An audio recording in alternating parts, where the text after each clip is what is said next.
Rajasthan computer vacancy, जिसका डर था वही हुआ। स्टूडेंट बढ़ गए हैं 2 हिस्सों में, ठीक है। स्टूडेंट बढ़ गए कितने हिस्सों में? 2 हिस्सों में। एक जो पास हो चुके हैं वो कहते हैं कि अब कोई संशोधन नहीं, कोई कुछ नहीं, और जैसा रिजल्ट है उसको एज इट इज रखो। और दूसरे जो कुछ नंबर से रहे हैं, जो कुछ पॉइंट से रहे हैं, कुछ एक नंबर से रहे हैं, वो कहते हैं कि वापस जो गलतियां रह गई है आंसर की में, उसे वापस सुधारा जाए और उसे वापस लाया जाए। तो अब कौन सही कौन गलत? तो देखो, मेरी कोशिश रहती है कि मैं एकदम फैक्ट पे बात करूं, ज़्यादा ऊपर नीचे बात नहीं करूं, जो सच है उसको बताऊं। कल मैंने वीडियो डाला, बहुत सारों के कमेंट आए कि आपके नंबर नहीं आए होंगे। तो मैंने पहली बात तो मैंने ये एग्ज़ाम दिया ही नहीं। मैं एनटीपीसी का एग्ज़ाम देने गया था औरंगाबाद, तो ये पेपर मैंने नहीं दिया था। मैं बात करूंगा मेरिट पर कि क्या होना चाहिए क्या नहीं होना चाहिए। तो पहली कंडीशन मैं बोलूँगा आपको कि 2 हिस्सों में बंटने की ज़रूरत नहीं है। सच और गलत की बात है।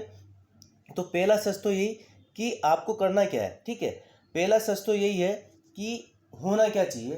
तो जाहिर सी बात है, जितने भी रॉन्ग आंसर की में जो भी गलतियां हैं, आंसर की में जो भी गलतियां हैं, उसे वापस रिवाइज रिजल्ट आना चाहिए।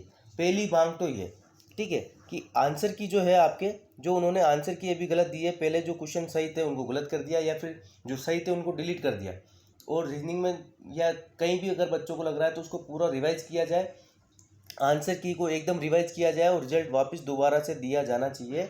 ये मांग पुख्ता तौर से उठनी चाहिए और उठानी भी चाहिए, क्योंकि अगर क्वेश्चन ही आप गलत चेक करोगे तो उसका कोई कुछ नहीं कर सकता। और कंफर्म है कि कुछ क्वेश्चन ऐसे हैं जिन पे डाउट नहीं है, कंफर्म है कि सही थे, उनको गलत कर दिया गया है अभी, ठीक है।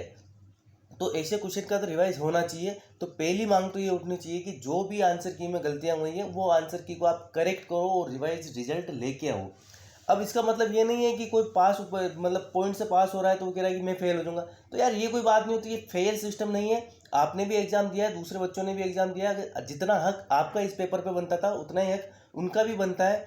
जो अभी जिनके क्वेश्चन सही थे उनको गलत कर दिया और वो कुछ पॉइंटों से बाहर है, ठीक है। तो एक सबसे बड़ी चीज़ तो ये कि रिवाइज रिजल्ट आना चाहिए संशोधित होकर। इसमें किसी को बुरा मानने की जरूरत नहीं है कि हम पॉइंट से थे तो निकल जाएगा। देखो, सबसे बड़ी बात तो बुरा लगेगा आप सबको, लेकिन एक बात बोलता हूँ मैं, 40-40 नंबर आपको लाने थे, ठीक है।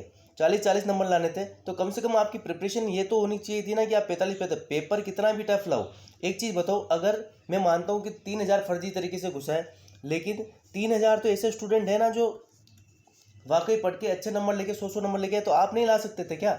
जब ये 3000 बच्चे 100 नंबर ला सकते तो आप क्यों नहीं ला सकते थे?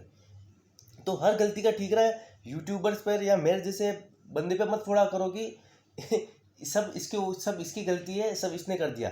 मैंने जितना अवेयर करा आपको राजस्थान कंप्यूटर टीचर से लेकर स्टार्टिंग से, कंप्यूटर आपके सर्टिफिकेट से रिलेटेड किसी ने नहीं बताया आपको, मैंने बताया था। लेकिन अब घूम फिर के वही बात आती है कि आप बिना फालतू उल्टे तरीके से हमारे ऊपर आते हो कि ये चीज़ गलत आपने कैसे बोल दी। अब एक चीज़ बताओ, आप सब, अब आप कहते हो कि आप शिथिलता का विरोध कर रहे हो। बिल्कुल, मैं करता था और करता रहूँगा। शिथिलता, मुझे नहीं लगता कि शिथिलता यहाँ देनी चाहिए। क्यों? अब एक चीज़ बताओ यार, अब 40 वाले को शिथिलता देकर आपने 35 पर लिया है, तो अब जो 34.33 पे है उसकी क्या गलती है? वो नहीं कहेगा कि एक नंबर की शिथिलता और ज़्यादा दे दो यार। तो कॉमन सेंस की बात है। जब आपको नोटिफिकेशन में पहले पता था कि 40 आपकी जनरल EWS OBC के लिए है, 35 आपके ST SC के लिए, तो वो कंपलसरी उतना लाना ही चाहिए। अगर इतना नहीं ला रहा, अब मैं कहता हूँ कि नई वैकेंसी निकालो, तो आप क्या सोचते हो कि इस वैकेंसी को कैंसिल कर दो? नहीं नहीं, इस वैकेंसी को पूरी करो और उसमें जो सीटें बच जाती है उसको, और संस्कृत विभाग की जो नई पोस्ट है उसको साथ ला के वापस से नई वैकेंसी निकालो। अब यार आप बहुत अजीब अजीब तर्क देते हो इस पर। मुझे एक चीज़ आप लोगों की समझ के बाहर लगती है कि जब मिनिमम क्वालिफाइंग मार्क्स का आप शिथिलता दोगे तो 40 से आप 35 लाओगे, तो 35 के जो जिसके 34.89 या 34.90, उसकी क्या गलती है बेचारे की?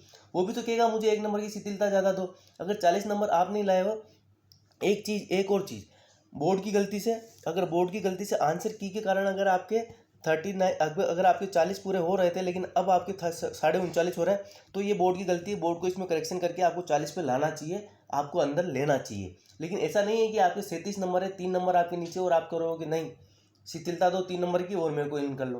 क्यों आपसे 1 नंबर नीचे वाला कोई स्टूडेंट नहीं है क्या? तो थोड़ा लॉजिक वाली बात क्या करो। और अगर नई वैकेंसी की बोलता हूँ तो मैं नई वैकेंसी की इसलिए बोलता हूँ क्योंकि ये आपके जो अभी जितने भी सिलेक्शन होने वाले हैं ये हाई कोर्ट में अटके नहीं तो आप 4 साल तक लेके इसको बैठे रहना। अभी जो कहते हो ना कि नई वैकेंसी आएगी तो हम क्या बैठे हैं क्या, ठलवे के हम क्या पढ़ते रहेंगे? अगर ये वैकेंसी हाई कोर्ट में गई तब भी तो 4 साल बैठे रहेंगे जो अभी जिनका सिलेक्शन हुआ है। तो यही चीज़ है कि जो अभी वैकेंसी इसको फेयर तरीके से आंसर की जो भी संशोधित करनी है करो, एकदम फेयर तरीके से आंसर की लाओ। जो बच्चे इन हैं उनको ज्वाइनिंग दो, और जो सीटें बच जाती है उसको संस्कृत विभाग के साथ और नई पोस्ट ऐड करके नई वैकेंसी लाई जाए। ये मेरा मत है। मैं पहले भी क्लियर था कि शिथिलता नहीं देनी चाहिए, और अभी भी क्लियर हूँ कि शिथिलता नहीं देनी चाहिए।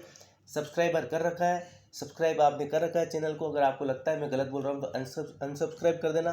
कभी नहीं बोला मैंने करो। डिसलाइक करना है वीडियो को डिसलाइक कर देना, लेकिन मैं मेरी बात पे अभी भी कायम हूँ। पहली बात कि जो बोर्ड की गलती है आंसर की में उसको सही करके आंसर वापस संशोधित रिजल्ट देना चाहिए। इस चीज़ के लिए लड़ाई लड़ो। और दूसरा, शिथिलता के लिए मैं कभी भी पक्ष में नहीं था और ना कभी रहूँगा। तो मिलते हैं नेक्स्ट वीडियो में, तब तक के लिए धन्यवाद।